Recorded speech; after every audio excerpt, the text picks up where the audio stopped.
उम्मीद है कि आप सब लोग खैरियत से होंगे, खुश भी हों। खुश नहीं है? इतना आसान सा चैप्टर आप लोग आज कवर करके आए। दो तो बातें रटे वाली थी और एक बस आपने सैम्पलिंग अच्छे से की होगी, वो भी अच्छे से नहीं की। वाहिद लॉजिकल एरिया, बल्कि semi logical area from chapter 4 sampling. Chapter 4 शुरू होता है ISA 500 के साथ, ऑडिट एविडेंस, उसके बाद डॉक्यूमेंटेशन और उसके बाद सैम्पलिंग। आपके आने से पहले मैं कुछ बोर्ड पे लिख रहा था, तो आपको भी बता देता हूँ।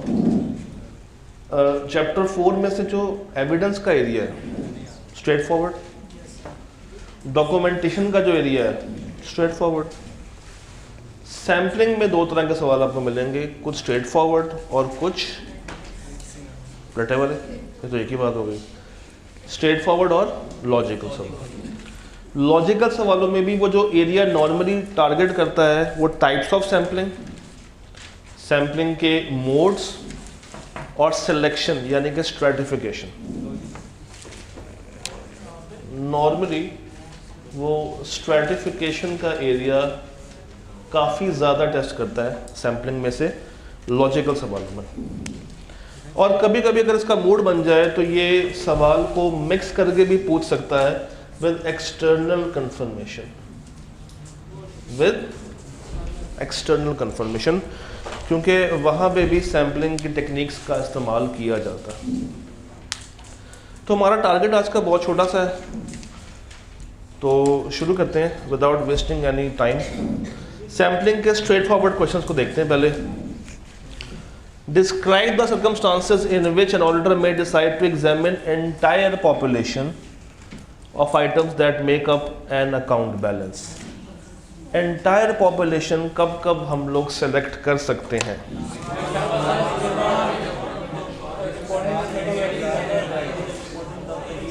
जब रिस्क ऑफ मिसस्टेटमेंट क्या हो,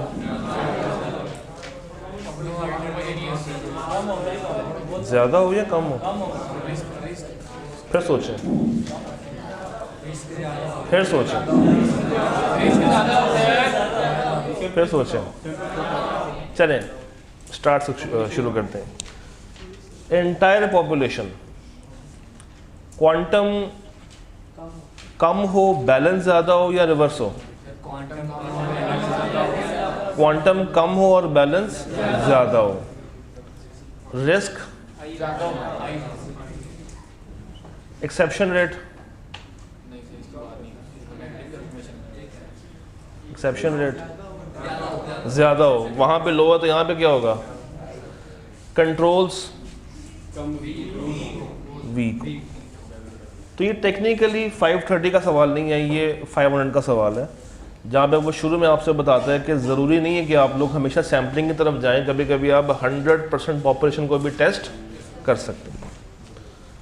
डिफ्रेंशिएट करना है बिटवीन स्टैटिस्टिकल एंड, आसान है। एक जजमेंट वाला है और एक में जजमेंट नहीं है। ये बाइस्ड है और ये बाइस्ड नहीं है। इसमें दो टाइप्स हैं, कौन सी? रैंडम और सिस्टमैटिक। इसकी दो कौन सी? हैपहैज़र्ड और ब्लॉक सैम्पलिंग। सैम्पलिंग रिस्क और नॉन सैम्पलिंग रिस्क। ये सैम्पलिंग रिस्क क्या होता है? ऐसा ऑडिट रिस्क जिसकी मेन रीज़न सैम्पलिंग मेथड से आए हुए जवाब को गलत अंडरस्टैंड करके पॉपुलेशन पे गलत काम कर बैठना। इसकी दो वजूहत होती हैं, acceptance of wrong, rejection of right. और इसके अलावा हर वो ऑडिट रिस्क जिससे आप गलत नतीजे पे पहुंचते हैं, that is non sampling risk. ये सवाल पढ़ा।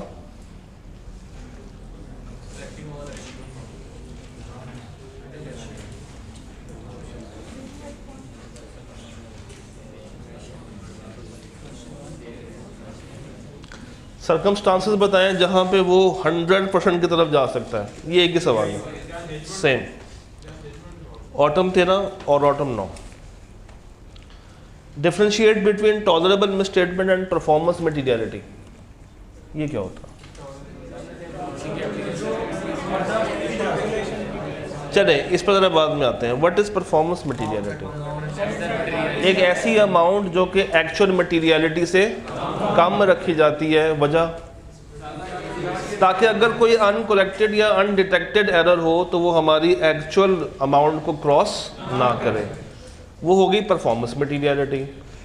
इसी की एप्लीकेशन है टॉलरेबल मिसस्टेटमेंट, जिसमें आप एक मॉनिटरी अमाउंट सेट करते हैं और जो आपका एरर आता है सैंपल में, जब आप उसको प्रोजेक्ट करते हैं तो आप देखते हैं कि क्या वो उस मॉनिटरी अमाउंट को क्रॉस तो नहीं कर रहा।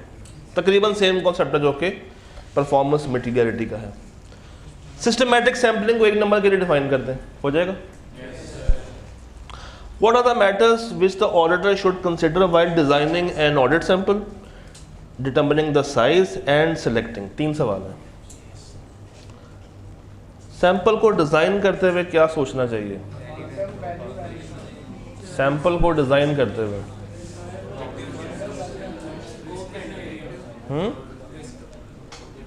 रिस्क, और सैंपल जब आप डिज़ाइन कर रहे हैं, अच्छा सैंपल कहाँ से आएगा? पॉपुलेशन क्या होनी चाहिए?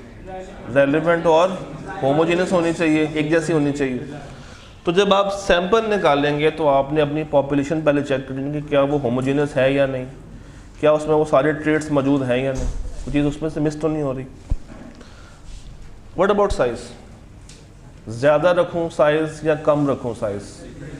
ये डिपेंड करेगा कि आप कितना रिस्की एरिया चेक करने के लिए जा रहे हैं। तो जितना रिस्की एरिया सैंपल साइज उतना ही ज़्यादा, जितना कम रिस्की एरिया सैंपल साइज उतना ही कम। और selecting the sampling units, selecting the sampling units, क्या स्ट्रेटिफिकेशन करना अच्छी बात है या बुरी बात है? उसका फ़ायदा क्या होगा? कम सैंपल से आप अच्छे एविडेंस तक पहुंच जाएंगे। तो सैम्पलिंग यूनिट्स को निकालने के लिए आपने चेक कर लेना कि क्या उन्होंने स्ट्रेटिफाई किया या नहीं किया। List any 4 ways in which the debtor balances may be stratified. Ageing analysis, geographical, amount, product wise, आप कोई से भी 4 कोड कर सकते हैं। तो ये रटे वाले सवाल है।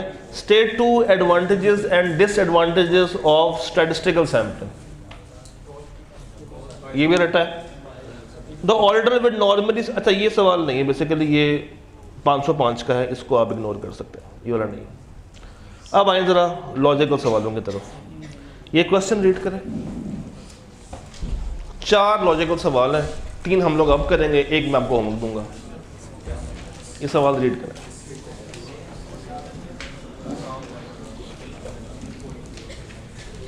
Autumn 9 question 3A। Autumn 9 question number 3A।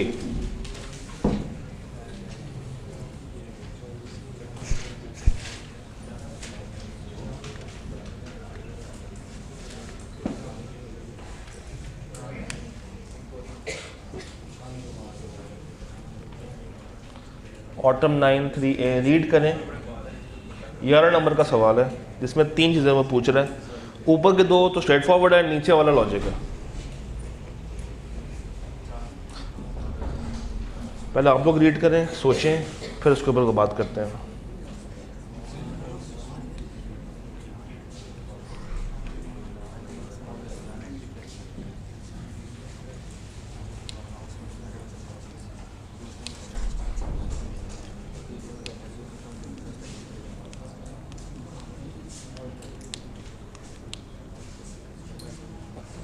हाँ जी, करें करें, रीड करें।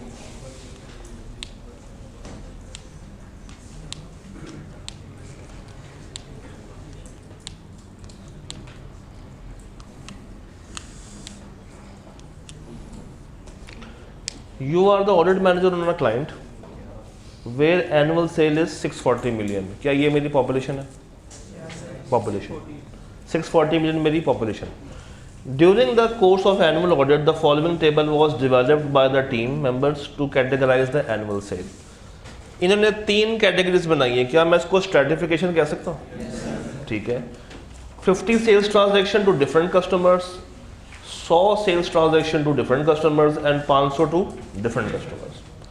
300, 200, 140, तो बेसिकली 640 का ब्रेकअप मेरे सामने आ गया. सोहेल टीम मेंबर को ये लगता है कि अगर हम सिर्फ कैटेगरी ए को वेरीफाई कर लें तो बाकियों को वेरीफाई करने की ज़रूरत नहीं है. तो अगर हम ए के ऊपर काम कर लें तो इन दोनों के ऊपर ऑटोमेटिकली काम हो जाएगा, ये उसको लगता है. और टीम मेंबर्स को लगता है कि सैम्पलिंग होनी नहीं चाहिए, हमें स्ट्रेट अवे किसको टारगेट करना चाहिए, 640 को देखना चाहिए. इस तरह की स्ट्रेटिफिकेशन करने का कोई फ़ायदा नहीं. Point 1, explain how audit efficiency could be improved by using the above table. ये जो टेबल है इससे एफिशिएंसी कैसे आ सकती है? Through stratification. क्योंकि जब आपने स्ट्रेटिफाई कर लिया है तो हर स्ट्रेटम में से जितने सैम्पलिंग यूनिट्स निकालेंगे वो टोटल में से कम होंगे या ज़्यादा होंगे? कम होंगे. और आपको हर स्ट्रेटम का, हर कैटेगरी का जो रिजल्ट है वो अलग अलग मिलेगा, वो बेहतर मिलेगा, जिसकी बेस पे आप टोटल पॉपुलेशन को सही से जज कर पाएंगे. List other ways in which the sales population may be categorised. कहता है इसके अलावा अगर आपने किसी और तरीके से कैटेगराइज करना होता तो अभी हम लोगों ने बात की है, जोग्राफिकल रीजन, एजिंग एनालिसिस और अमाउंट वाइज तो उन्होंने खैर कर दिया, और हो सकता है. Give your opinion on the views expressed by Sohail. क्या सोहेल की बात ठीक थी कि हम सिर्फ 300 को कर लें तो बाकी को वेरीफाई करने की जरूरत नहीं है? क्योंकि 300 किसका रिजल्ट देगा? सिर्फ कैटेगरी ए के स्ट्रेटम का देगा, बी सी का उससे कोई ताल्लुक वास्ता. तो अगर मैं सिर्फ ए को वेरीफाई करूं तो सिर्फ ये ही वेरीफाई होगा, ये वेरीफाई नहीं होगा. इसके ऊपर मुझे सफिशिएंट अप्रोप्रिएट ऑडिट एविडेंस नहीं मिलने वाला. और ये जो टीम मेंबर्स कह रहे हैं कि फ़ायदा ही कोई नहीं है स्ट्रेटिफिकेशन का, तो उनको फ़ायदा बता देना. टेक्निकली जो पहला पॉइंट है वही नीचे भी रिपीट आप लोगों ने कर देना. ये सवाल क्लियर है जी? जो सोहेल कहना चाह रहा है वो बेसिकली ब्लॉक सैम्पलिंग ही है कि हम एक स्पेसिफिक कैटेगरी को उठा के इसको वेरीफाई करने बैठ जाए, मगर वो अच्छी बात नहीं है, वो सिर्फ उसी के रेलेवेंट बात करेगी. ये सवाल देखें, स्प्रिंग 11 क्वेश्चन 3, इसको देखें जरा.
हाँ जी, सवाल रीड हो गया? क्या कह रहा है ये सवाल? और सवाल तो आप एक्सप्लेन करें सही से.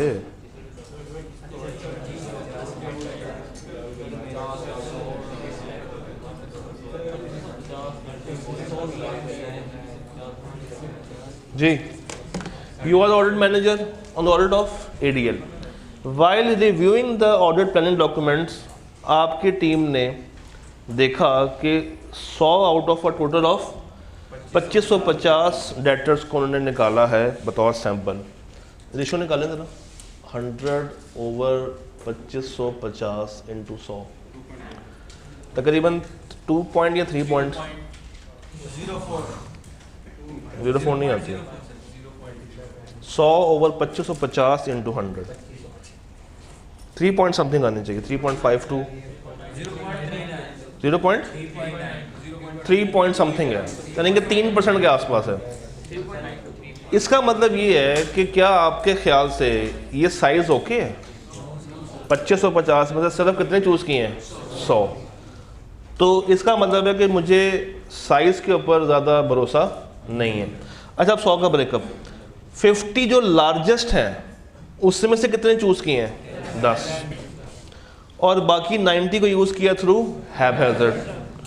ऑल लेटर्स बिलो 5000 वर इग्नोर्ड एज इमैटेरियल, और बैलेंस जो कि गवर्नमेंट से था और आरपी से था उसको इग्नोर कर दिया क्योंकि वो लोग उसको रिस्पॉन्ड ही। आपने बताना है कि क्या ये तरीके का जो उन्होंने किए हैं वो सही है या नहीं। अब स्टेप बाय स्टेप आ जाएं। 100/2550, मेरा एविडेंस सफिशेंट भी होना चाहिए, और तो यहाँ पे सफिशेंसी आउट हो रही है। दूसरी बात, 50 लार्जेस्ट हैं, ये सारे के सारे वेरीफाई किए जा सकते हैं क्योंकि क्वांटम कम है और अमाउंट ज़्यादा है। तो इसके ऊपर मुझे सैम्पलिंग करनी ही नहीं चाहिए, इसके ऊपर मुझे स्पेसिफिक सिलेक्शन करके इन सबको बाहर निकाल के 100% वेरीफाई कर लेना चाहिए। 90 अदर डेटर्स वर सिलेक्टेड थ्रू हैप्पैज़ार्ड। अच्छा, हैप्पैज़ार्ड अगर वो लोग कर रहे हैं तो 22 ज़्यादा होगी या कम? ज़्यादा होगी। इसका रिवर्स क्या होता है? Random sampling.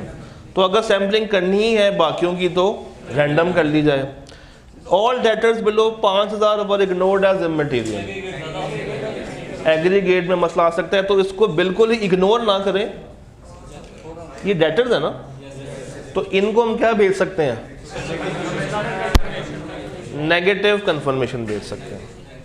इनको क्या भेज सकते हैं? नेगेटिव भेज सकते हैं। Balances due from government and some of the RPs are ignored as immaterial. RP को आप इग्नोर नहीं कर सकते। अच्छा, रिलेटेड पार्टी के केस में पॉजिटिव कंफर्मेशन होनी चाहिए, नेगेटिव होनी चाहिए? पॉजिटिव होनी चाहिए, क्योंकि यहाँ पे रिस्क क्या होता है? ज़्यादा होता है। गवर्नमेंट के केस में आप नेगेटिव भेजेंगे जब वो 4 शर्तें पूरी हो जाएंगी। वो 4 शर्तें क्या है?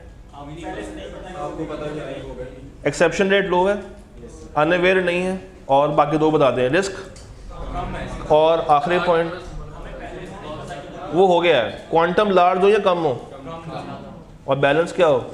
अमाउंट क्या हो? ज़्यादा। तो जब तक ये 4 शर्तें पूरी ना हो हम उसको नेगेटिव भी नहीं भेज सकते। मगर आरपी के केस में क्या नेगेटिव जानी चाहिए? वहाँ पे हमेशा क्या जाएगी? तो 1 2 3 4 5 6 मसले थे जो कि आपने 4 नंबर के लिए उसको बताने थे। ये सवाल क्लियर है? क्योंकि इसी सवाल की बेस पे एक और सवाल भी इसने बनाया हुआ है। ये सवाल देखें,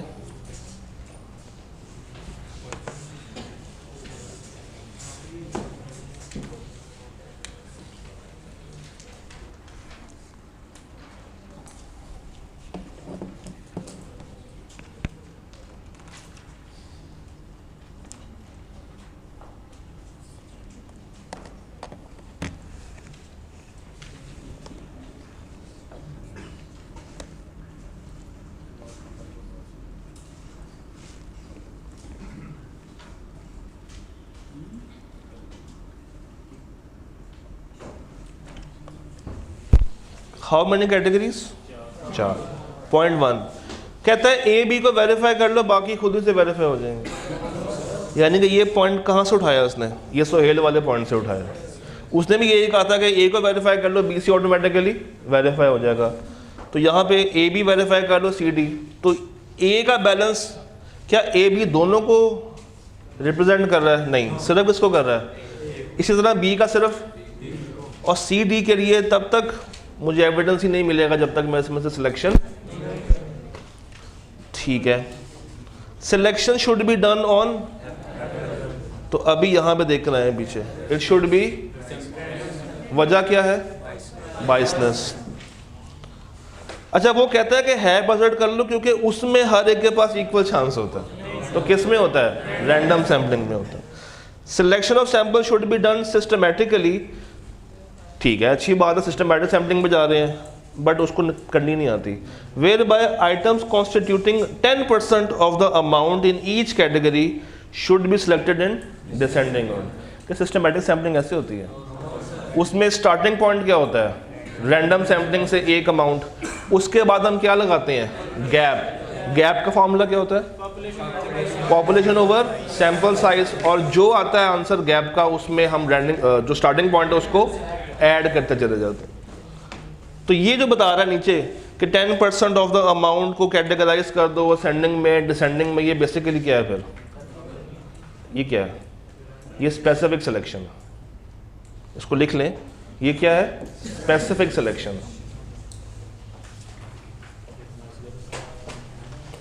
ये कभी आएगा बुक में डालता है, कभी बुक से निकाल देता है, तो ये स्पेसिफिक सिलेक्शन है।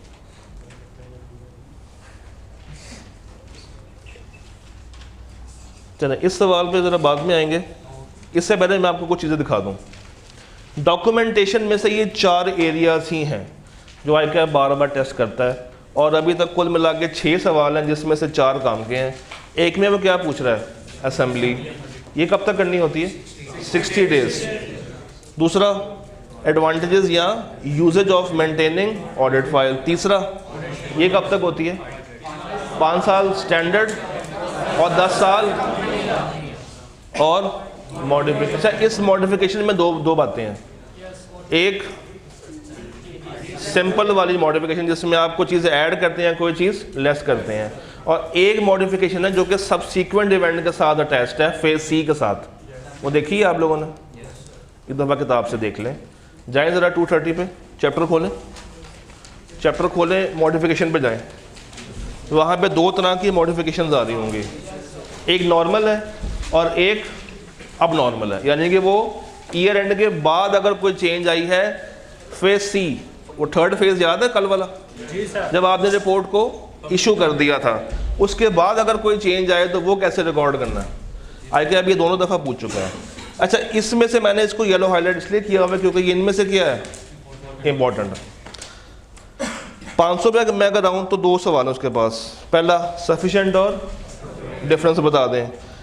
रिलायबल कैसे होता है, वो 5 बातें। वो क्या है 5 बातें, ओरिजिनल हो, खुद हासिल किया हो, स्ट्रॉन्ग आती हैं। Methods for collecting audit evidence, ये कौन से होते हैं, वो 7 बातें हैं। Inquiry, inspection, observation, recalculation, reperformance, confirmation और एनालिटिकल। अब ये सवाल देखते हैं, आखिरी सवाल।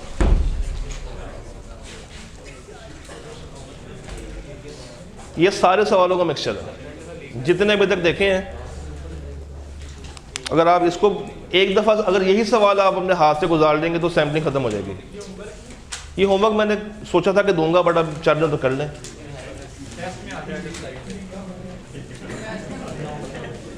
इसको भी चेक कर लेते हैं। आप लोगों ने कम से कम मुझे 5 वीकनेस बतानी है और उसके साथ 5 अप्रोप्रिएट चेंजेस।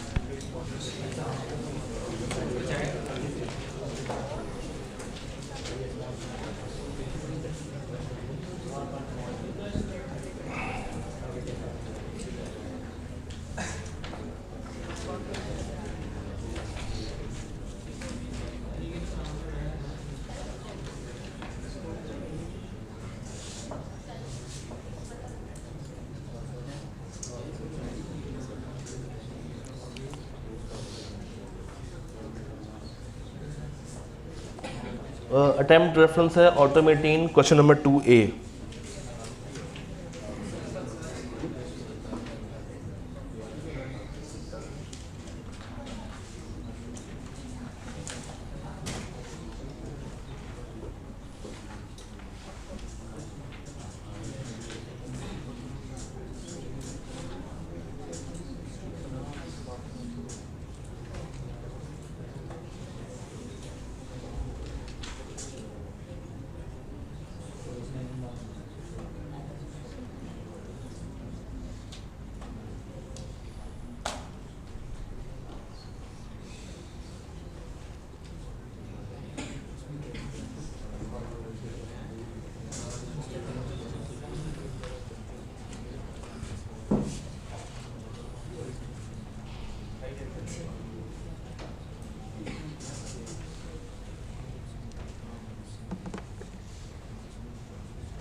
करें स्टार्ट?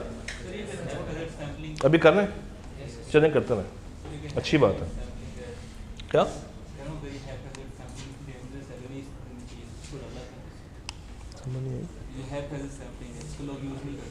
नहीं, इसको लोग यूज़ करते हैं मगर उस वक्त जब उनके पास टाइम बहुत शॉर्ट हो, जब उसको अपनी जजमेंट इस्तेमाल करनी ही हो, उसके बगैर चारा नहीं है।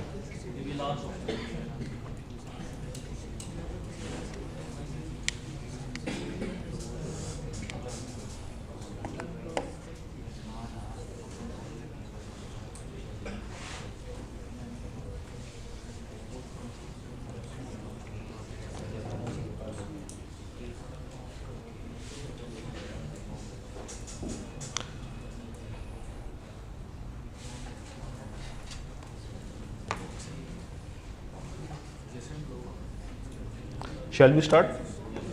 चैनल जी, आपने बतानी है एरर्स, वीकनेसेस जो उसने सैम्पलिंग के पूरे प्रोटोकॉल में किया। ऊपर वाली बातें तो इजी है, उसमें तो कोई मसला नहीं है, कहानी यहाँ से स्टार्ट होती है। Sales reported in the financial statement is 800 million net of sales return, यानी कि इसमें से सेल रिटर्न को माइनस कर दिए। अब जब सेल रिटर्न को माइनस किया होगा तो दूसरा फैक्ट कहाँ पे गया होगा? इन्वेंट्री पे और कॉस्ट ऑफ सेल पे। इसका मतलब है कि ये पॉपुलेशन मुनासिब नहीं है। It should be gross sales, it should be gross sales. ये पहली वीकनेस है कि उसने जो पॉपुलेशन चूज की है वही ख़राब है। 50% sales to distributor, 40 super store और 10। इसका मतलब है कि इसने स्ट्रेटिफिकेशन कर दिया, ये अच्छी बात है। Company sales its toys to 10 super stores only, और सुपर स्टोर्स कितने परसेंट रखते हैं? 40%। जिनको इनवॉइस किया जाता है तो साल में कितनी हो गई? 120, 120, एक कितनी 120 है ना। The audit team would test the invoices of June and December. उसमें से भी वो कह रहा है कि हम किसकी चूज करेंगे, सिर्फ जून की और, हालांकि ऐसा नहीं होना चाहिए क्योंकि बैलेंस ज़्यादा और ट्रांजैक्शंस क्या है, तो हम यहाँ भी क्या कर सकते हैं, 100% पे जाना चाहिए। मगर वो क्या कर रहा है, ब्लॉक कर रहा है, जून और दिसंबर को ब्लॉक में लेके जा रहा है, और जो बाकी महीने हैं वो दो इनवॉइसेस पकड़ के बस वेरीफाई कर लेगा। तो ये अच्छी अप्रोच नहीं है। 100 sales invoices to distributors and wholesalers would be selected haphazardly. पहली बात तो ये कि इट शुड बी रैंडम। दूसरा, जो मिस्टेक वो यहाँ पे कर रहा था, ए बी को कंबाइन लेके चल रहा था, तो यहाँ पे किसको कर रहा है कंबाइन? डिस्ट्रीब्यूटर्स को, और डिस्ट्रीब्यूटर्स का जो रिजल्ट है वो क्या होलसेलर्स को वेरीफाई कर सकता है? वाइस वर्सा हो सकता है? नहीं। तो टेक्निकली इसको अलग रखे और इसको अलग रखे। अच्छा जी, उसके बाद क्या है? इनवॉइसेस वो उठा कहाँ से रहा है? इनवॉइस फाइल से उठा रहा है, यानी कि जो फिजिकल बॉक्स फाइल होती है वहां से वो अपना सैंपल पिक कर रहा है। करना कहाँ से चाहिए उसको? लेजर से करना चाहिए, क्योंकि इनवॉइस की जो फाइल बनी होगी वहां पे तो कुछ भी कभी भी कोई भी चीज़ें निकाल सकता है, ऐड कर सकता है, डेट्यूरेट कर सकता है। तो अच्छा, यहाँ पे मेरी पॉपुलेशन क्या होनी चाहिए थी? जो अच्छी चीज़ है वो शुड बी लेजर, ना के फाइल्स। दैट्स इट, 5 पूरी हो गई आपकी। तो ये सवाल एक दफ़ा लिख के कीजिएगा, आपके काम आ सकता है। And that's all for chapter 4।